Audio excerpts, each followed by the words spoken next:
नमस्कार, आप सभी का मेरे चैनल में हार्दिक स्वागत एवं अभिनंदन है। आज हम कक्षा 6 संस्कृत रुचिरा भाग 1 का तृतीय पाठ शब्द परिचय 3 इसका अभ्यास करेंगे, क्योंकि इससे पहले वाले वीडियो में हमने इसके पाठ को अच्छी तरह से पढ़ लिया था, जो सारगर्भित है। आज हम इसको अभ्यास करेंगे। एक बार आप देख लीजिए।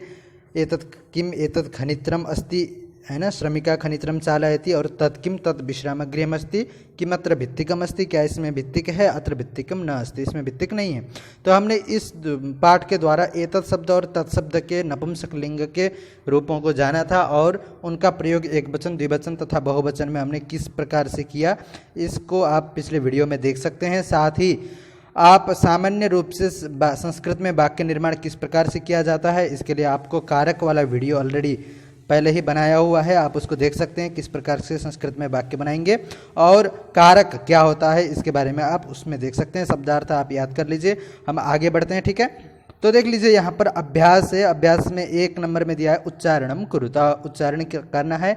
तो मैं उच्चारण करता हूँ मैं एक बार, आप भी मेरे साथ उच्चारण कर लीजिए। फलम, गृहम, पात्रम, पुष्पम, द्वारम, विमानम, कमलम, पुस्तकम, सूत्रम, छत्रम, भवनम, जलम। ठीक है। तो आप यहाँ ध्यान दीजिए, यहाँ पर 2 शब्द आए हुए हैं, पुष्पम और सूत्रम। तो पुष्पम में जो ऊ है वो छोटी ऊ है, तो पू ऐसे ही पुष्पम सामान्य रूप से इस तरह से उच्चारण करेंगे, और यहाँ पर बड़ा ऊ है इसलिए सूत्रम ऐसे, ठीक है। तो जो बड़ा अक्षर होता है उसको हम थोड़ी लंबी देर तक उच्चारण करेंगे, ठीक है। तो आगे बढ़ते हैं। 2 नंबर वाले प्रश्न में चित्राणि दृष्ट्वा पदानि उच्चारय, तो चित्र को देखकर हमें पदों का उच्चारण करना है। तो किस चित्र को क्या कहते हैं संस्कृत में, आप इसको भी याद कर लीजिए। पर्णम, पर्णम अर्थात पत्ते, क्रीडनकम अर्थात खिलौना, नारिकेलम नारियल, संगणकम कंप्यूटर, वातायनम अर्थात खिड़की, सोपानम सीढ़ी, है ना, उद्यानम अर्थात उद्यान बगीचा, उपनेत्रम चश्मा, कंकतम मतलब कंघी। तो आगे बढ़ते हैं। देखिए 2 नंबर का क में है वर्ण संयोजनम कृत्वा पदम कोष्ठके लिखता। वर्ण यहाँ पर अलग अलग दिए हुए हैं, इन वर्णों को संयोजन अर्थात मिला करके, कृत्वा करके पदम पदों को कोष्ठक में लिखना है। तो देखिए यहाँ पर एक एग्जाम्पल के तौर पर आपको दिया है, तो पहला हम देख लेते हैं। पर्णम में क्या है, किस प्रकार से वर्ण का संयोजन होता है, आपको पहले ही हमने बताया है, फिर भी एक बार देख लीजिए। तो प और अ, यहाँ पर देखिए प के साथ और बाद में जुड़ा हुआ है, प प्लस अ, है ना। प के बाद में अथवा प के आगे अ लगा हुआ है, तो पूरा प हो गया। र के साथ ण है, र आधा है, और किसी भी व्यंजन वर्ण अर्थात हल वर्ण, किसी भी व्यंजन वर्ण, जैसे र व्यंजन वर्ण है, तो इसके साथ अगर कोई वर्ण नहीं है स्वर वर्ण, तो वह पूरा नहीं बनता है, ठीक है। तो जैसे यहाँ पर र, इसके साथ कोई स्वर वर्ण नहीं लगा है, बल्कि ण के साथ अ स्वर वर्ण लगा, इसलिए पूरा ण हो गया, ये ण हो गया, और ये आधा र हो गया, और ये आधा म हो गया। म के साथ भी कोई स्वर वर्ण नहीं है, तो प और अ मिलाकर पूरा प हो गया प, फिर र आधा ही है, तो पर, ण और अ मिला तो ण हो गया, पर ण हो गया, म आ गया तो पर्णम, ठीक है। तो आप इस प्रकार से जान सकते हैं। आगे देखिए ख और अ मिलेगा तो क्या हो जाएगा, ख हो जाएगा पूरा, और न और ई मिलेगा तो क्या हो जाएगा, न और ई नी, और त और र, त के साथ कोई भी स्वर वर्ण नहीं है, तो त केवल त रहेगा, और र आगे है, त और र मिलेगा तो क्या हो जाएगा, त्र, आधा त्र बनेगा, ठीक है, ऐसा वाला। और हम इसमें जब अ मिला देंगे तो पूरा त्र बन जाएगा, तो खनित्र और म, तो इस प्रकार से इसका हो जाएगा खनित्रम। समझ गए। तो अब आगे देखिए प उ र आ न ई, तो प और उ हो गया पू, समझ रहे हैं आप। र और आ हो गया र प्लस आ रा, ण प्लस आ णा, है ना, और न प्लस ई नी, तो पुराणानी, ठीक है ना। तो इसका अर्थ हुआ, इसको इन वर्णों को संयोजन करने पर पुराणानी यह शब्द निकल आया, ठीक है। तो आगे देखते हैं। देखिए प ओ श अ क आ ण ई, देखिए अब एक एक मिलाएंगे तो पूरा शब्द बन जाएगा। प और ओ क्या हो जाएगा, पो हो जाएगा, और श और अ क्या हो जाएगा, पोष हो गया, और क और आ, क प्लस आ का हो गया, और न अण प्लस ई एणी, तो पोषकाणी, ठीक है, आप समझ गए। तो इसका हुआ पोषकाणी। अब आगे देखते हैं क अ ङ, क अ त अ और म। तो इसका देखिए हम सामान्य रूप में मिलाएंगे, क और अ मिलेगा तो पूरा क हो गया, और ङ इसके साथ कोई भी स्वर वर्ण नहीं है, इसलिए हम ङ को क के साथ जोड़ेंगे तो क ङ क। देखिए ङ क और अ इन तीनों को हम साथ में जोड़ेंगे तो क और अ पूरा हो जाएगा, पूरा क, है ना। और यहाँ पर बीच में ङ जो आधा है उसको नीचे रख देते हैं ऐसे, कंक और त और अ मिलेगा तो त पूरा हो गया और म आधा है तो कंकतम ऐसे लिखना है। अगर आप ङ को नीचे नहीं लिखते हैं तो आप ऐसे भी लिख सकते हैं। देखिए ङ आधा है तो ऐसे रख दिए यहाँ पर क के बाद, और फिर क और अ मिला तो पूरा क हो गया, त और त हो गया, और म लास्ट में आ गया जो व्यंजन वर्ण है तो कंकतम। ठीक है, तो ऐसे हम लिखेंगे। आगे है ख में, अधोलिखितानाम पदानाम वर्ण विच्छेदम कुरुत। नीचे लिखे गए जो पद हैं, पद अर्थात शब्द को पद बोला जाता है, तो उनको हम क्या करेंगे, वर्ण विच्छेद करके अलग अलग लिखेंगे। तो वर्ण उनमें क्या हो सकते हैं, चलिए एक एग्जाम्पल दिया है व्यजनम का। तो व्यजनम में आप साफ तौर पर देख सकते हैं, सबसे पहले हम उच्चारण करने पर सबसे पहले क्या आता है, व्य अर्थात व आधा व, उसके बाद य आया है ना, तो य हो गया। उसके बाद व्य में अ है, अ स्वर लगेगा तभी व्य पूरा हो जाएगा, नहीं तो ऐसा हो जाएगा। देखिए व्य आधा, ठीक है, तो समझ रहे हैं ना। तो य हो गया, फिर अ हो गया, व्य हो गया, ज के साथ अ लगा हुआ है तो हम ज और अ को अलग अलग कर दिए, ज और अ हो गया। न है, न में क्या है, न और आधा न और अ दो मिल गए, और म आधा है जो अंत में हमने रख दिया। ठीक है, तो देखिए पुस्तक में एक बार मैं इसको आपको ऐसे बता दे रहा हूँ, फिर इसका जो पूर्ण रूप है हम आपको दिखा देंगे। देखिए पुस्तकम में क्या होगा, बताइए पुस्तकम में क्या होता है, तो प हो गया प्लस उ हो गया, है ना, फिर स है तो आधा स हमने लिख दिया, उसके बाद त है तो त लिख दिया, उसके बाद त के साथ अ लगा हुआ है तो अ लिख दिया, फिर बताइए क्या है, तो क है, उसके बाद क को आधा कर देंगे, क के साथ अ लगा हुआ है, उसके बाद अ आएगा, फिर लास्ट में आएगा म। ठीक है, तो प उ आधा स आधा त अनि उसके बाद अ क और अ फिर म। ठीक है ना। तो भित्तिकम में क्या होगा, बताइए आप, भित्तिकम में क्या हो सकता है, चलिए देखते हैं। भित्तिकम में सबसे पहले भ है ना, तो भ के बाद लगा हुआ है ई, भ प्लस ई, उसके बाद यहाँ दिख नहीं रहा है, चलिए भी भ ई भी हो गया, और उसके बाद त, इसमें भित्ति में त दो हैं तो हमने त लिख दिया, उसके बाद त के बाद फिर से त क्योंकि दो त हैं, उसके बाद फिर ई, फिर उसके बाद क, उसके बाद क आधा है। ठीक है, ऐसे लिखिए आप क, फिर उसके बाद क के साथ भी अ लगा हुआ है तो अ, फिर अंत में म। ठीक है ना, तो इसके लिए भ ई त ई क अ म। ठीक है, जब देखिए हम पूरा अक्षर को जब उच्चारण करेंगे, जैसे हम आधा, जैसे आधा म है, यहाँ पर आप देख रहे हैं ऊपर, यहाँ पर आधा म दिया है तो इसको उच्चारण हम करेंगे म। जब अगर पूरा होगा तो इसको हम उच्चारण करेंगे म। ठीक है, तो इसको उच्चारण करने में भी फर्क होता है। जो व्यंजन वर्ण है, केवल जो स्वर के बिना व्यंजन वर्ण आया है यहाँ पर म, इसका उच्चारण होगा म, और इसका पूरा का उच्चारण हो जाएगा म। ठीक है ना, तो इस तरह से जानना है। तो नूतनानि में क्या है, देखिए न, ठीक है, उ यहाँ पर बड़ा उ है, उ प्लस त प्लस अ लगाए नू त के साथ, फिर न है ना, तो न के साथ आ लगा हुआ है, फिर न है तो न के साथ फिर ई लगा हुआ है। ठीक है, तो न उ त अ न, ये न आधा है, आ न ई।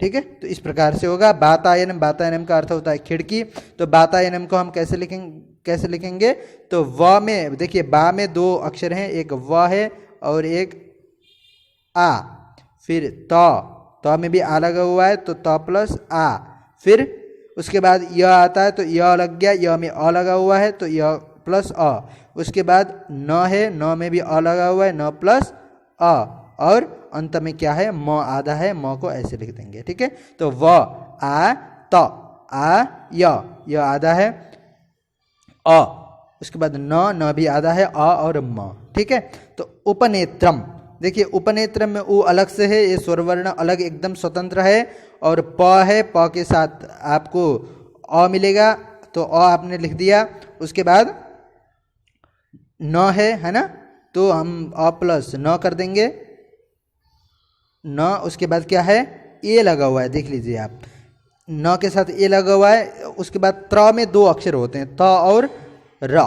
तो त्र में पहले जो उच्चारण करने पर आपको समझ में आ रहा है उसको पहले लिखना है। तो त्र में सबसे पहले त, उसके बाद र आ रहा है ना बोलने पर, तो त लिख दिया, उसके बाद र लिख देंगे, फिर लिख देंगे हम अ लिख देंगे, उसके बाद अंत में म लिख देंगे। ठीक है, तो उपनेत्रम इसका भी ये हो गया।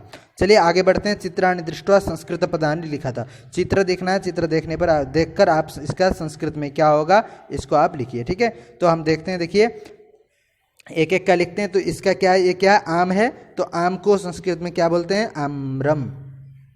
ठीक है, तो ये हुआ आम्रम। ये क्या है, पर्णम, आपने अभी ऊपर भी पढ़ा तो पर्णम। और ये क्या है, व्यजनम। ठीक है, तो व्यजनम अर्थात पंखा होता है, तो हम इसको ऐसे लिखेंगे व्यजनम।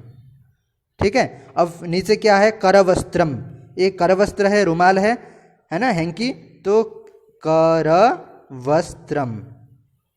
और ये क्या है बताइए, सूत्रम, धागा। ठीक है ना, धागा को सूत्रम बोलते हैं। और ये छाता, छाता को छत्रम। ठीक है ना, तो हमने इसको भी पढ़ लिया। अब आगे बढ़ते हैं। देखिए आगे है, चित्रम दृष्ट्वा उत्तरम लिखा था। चित्र देखकर आपको उत्तर लिखना है। यहाँ पर कुछ प्रश्न दिया हुआ है और प्रश्न के अनुसार आप चित्र देखेंगे, चित्र देखकर उसका उत्तर लिख देंगे। चलिए उत्तर लिखते हैं। किम पतति, पतति मतलब गिरना, तो क्या गिरता है, किम मतलब क्या गिरता है, क्या गिर रहा है, तो हम लिख देंगे ऐसे फलम, किम के जगह पर हम लिख देंगे फलम और पतति। ठीक है, तो फलम पतति हो गया। मयूरौ किम कुरुतः, मयूर, दो मयूर, देखिए इसलिए द्विवचन है, द्विवचन होने के कारण यहाँ पर दो मयूर भी दिख रहे हैं, है ना। तो दो मयूर क्या करते हैं, तो मयूरौ हम ऐसे लिख देंगे, मयूरौ क्या करते हैं बताइए, मयूर नृत्यतः, मयूर नाचते हैं। अब दो वचन होने के कारण यहाँ पर नृत्यतः लग गया। ठीक है, क्योंकि नृत्यतः यह जो क्रिया है, यह जो वर्ब है वो द्विवचन को निर्देशित करता है, तो इसलिए द्विवचन मयूरौ, दो मयूर हैं, इसलिए हमने यहाँ पर नृत्यतः इस क्रिया को लगा दिया। ठीक है, एते केस्तः, ये दोनों क्या हैं, तो देखिए एते मतलब हम एते को यहीं रख देंगे। देखिए जब भी हम उत्तर देते हैं तो जो प्रश्नवाचक शब्द है, जैसे यहाँ पर किम है, यहाँ पर भी किम है, के है, तो के मतलब कौन। ठीक है, तो इसकी जगह पर हम उत्तर देंगे। तो और हमें कुछ नहीं करना है। एते के जगह, एते को हम सीधा यहाँ पर एते रख देंगे, उसके बाद के जगह पर हम इसका उत्तर देंगे। ये दो क्या है बताइए, ये दो क्या है, तो क्रीडन के, है ना, तो एते क्रीडन के, उसके बाद स्तः। ठीक है, तो एते क्रीडन के स्त, इस प्रकार से हम इसका उत्तर लिख देंगे। अब बालिका हा किम कुर्वन्ति, बालिका क्या कर रही हैं, तो यहाँ पर देखिए बहुवचन है, तीन लोग हैं ना, तो तीन होने के कारण ये बहुवचन हो गया, इसलिए यहाँ पर हम क्या करेंगे, बहुवचन का प्रयोग करेंगे, बालिका हा। तो हम इसको सीधा यहाँ पर बालिका हा लिख देंगे।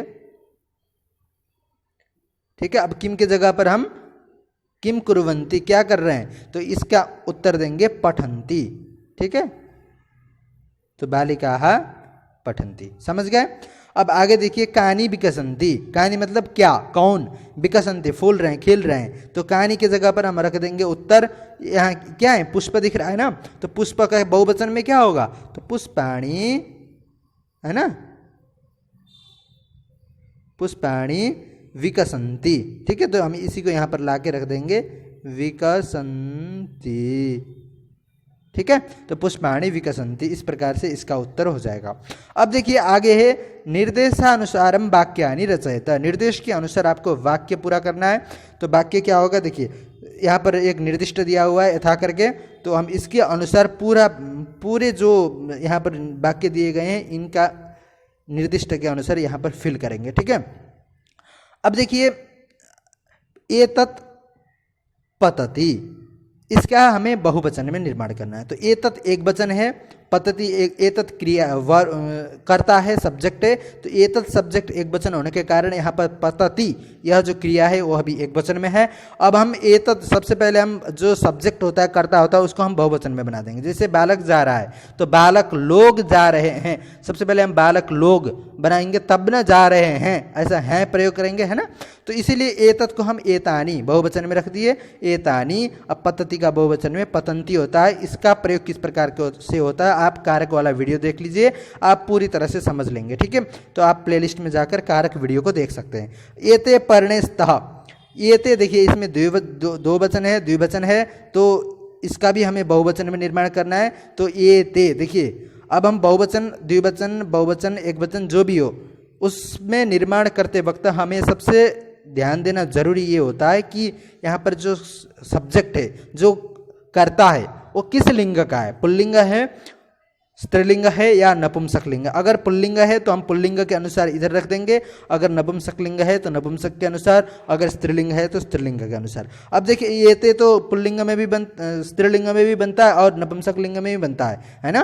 पर पर्णे हमें इसको भी देखना है। तो पर्णे, यहाँ पर पर्ण का विशेषण क्या है, एतत है, एते है। तो पर्णे क्या है, नपुंसक लिंग। पर्णम शब्द नपुंसक लिंग का है, इसका बहुवचन में क्या हो जाएगा, एतानि। पर्णानि होता है तो एतानि पर्णानि, ठीक है। तो एतानि, एतानि क्या होगा, पर्णानि। स्तः की जगह पर क्या होगा, संति, ठीक है, पर्णानि संति, ठीक है ना। तो एते एतानि पर्णानि संति, इस प्रकार से हम इसको लिख देंगे। अब आगे देखिए, एता मयूरः नृत्यति। मयूरः नृत्यति में देखिए मयूरः पुल्लिंग का है ना। तो मयूरः जब पुल्लिंग का है तो उसी के हिसाब से हम इसको पुल्लिंग में बहुवचन में निर्माण कर देंगे। देखिए अब बहुवचन में क्या होगा, मयूरः का क्या होता है, मयूराः, मयूराः होता है ना। नृत्यति का क्या हो जाएगा, नृत्यन्ति। समझ गए। अब देखिए आगे है मयूराः नृत्यन्ति, एतानि यानानि, इसको हमें द्विवचन में बनाना है। तो एतानि में देखिए एतानि बहुवचन का रूप है, यानानि ये भी क्या है, नपुंसक लिंग का है। तो नपुंसक लिंग का एत शब्द का द्विवचन में क्या बनता है, एते, एते बनता है। तो यानानि, यानम याने यानानि, तो एते याने, ठीक है। तो द्विवचन में याने रूप बनता है, तो एते याने, इस प्रकार से हम लिख देंगे। और छात्रे लिखतः, छात्रे स्त्रीलिंग का रूप है क्योंकि छात्रा, छात्रे, छात्राः, बालिका, बालिके, बालिकाः, इसी तरह से यहाँ रूप चलता है। तो द्विवचन में छात्रे होता है, तो छात्रे इस द्विवचन को हम बहुवचन में परिवर्तन करेंगे। तो छात्रे का बहुवचन में क्या हो जाएगा बताइए, तो छात्राः, ठीक है। तो छात्रा हो जाएगा और लिखतः का क्या हो जाएगा, लिखन्ति, ठीक है। तो छात्राः लिखन्ति, इस प्रकार से हम इसको रख देंगे। अब देखिए नारिकेलम पतति, नारिकेलम पतति में क्या है, नारिकेलम एक वचन का रूप है। तो नारिकेलम पतति, इसको हमें द्विवचन में निर्माण करना है। नारिकेल शब्द कहाँ का है, नपुंसक लिंग का है। तो नारिकेलम का नपुंसक लिंग में नारिकेलम नारिकेले हो जाएगा, ठीक है, नारिकेले। और पतति का क्या होता है द्विवचन में, पततः, है ना। हमने पढ़ाया था आपको अस्ति, है ना, स्तः संति। इसी तरह से लास्ट में ती आता है तो एक वचन का है, जैसे पतति में ती आया एक वचन है। अगर लास्ट में तह आता है तो द्विवचन का है, जैसे यहाँ पर लिखा था हमें त आ गया। और लास्ट में आधा न और ती आता है तो वो बहुवचन का होता है। बहुवचन के यहाँ पर उदाहरण नहीं है, जैसे अभी हमने आपको उदाहरण दिया था मयूरः नृत्यति में मयूराः नृत्यन्ति, इस प्रकार से दिया था। चलिए आपको इसका उत्तर हम स्पेशली दिखाते हैं, ठीक है। उसके बाद फिर हम आगे बढ़ेंगे। जैसे आप यहाँ देख सकते हैं कि देखिए यहाँ देख सकते हैं, एतत् पतति ही का बहुवचन एतानि पतन्ति, एते पर्णेस्त, एतानि पर्णानि सन्ति, मयूरः नृत्यति, मयूराः नृत्यन्ति, एतानि यानानि, एते यानम, छात्रे लिखता, छात्राः लिखन्ति, ठीक है।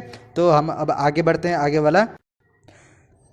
चलिए इसमें 6 नंबर का प्रश्न है। इसमें है हमें उचित पदानि संयोज्य वाक्यानि रचयत, उचित पदों को मिला करके वाक्य निर्माण करना है। तो हम देख लेते हैं, देखिए आप भी साथ दीजिए मुझे कि किसमें क्या हो सकता है। तो कोकिले, कोकिल 2 हैं तो कोकिले कूजतः, हम सीधा यहाँ जाएंगे क्योंकि 2 कोकिल के साथ तह आएगा अंत में। पवनः, पवन अर्थात वायु, वायु क्या है, वायु अर्थात हवा बहती है, तो पवनः वहति। पुष्पम, पुष्प फूल, विकसति खिलते हैं। खगः अर्थात पक्षी, उत्पतति उड़ते हैं, है ना, आकाश में। मयूराः, मयूर क्या करते हैं, नृत्यन्ति, मयूर नृत्य करते हैं। और सिंहः गर्जन्ति, सिंह जो है गर्जन करते हैं, ठीक है। तो हमने इसको पढ़ लिया आज।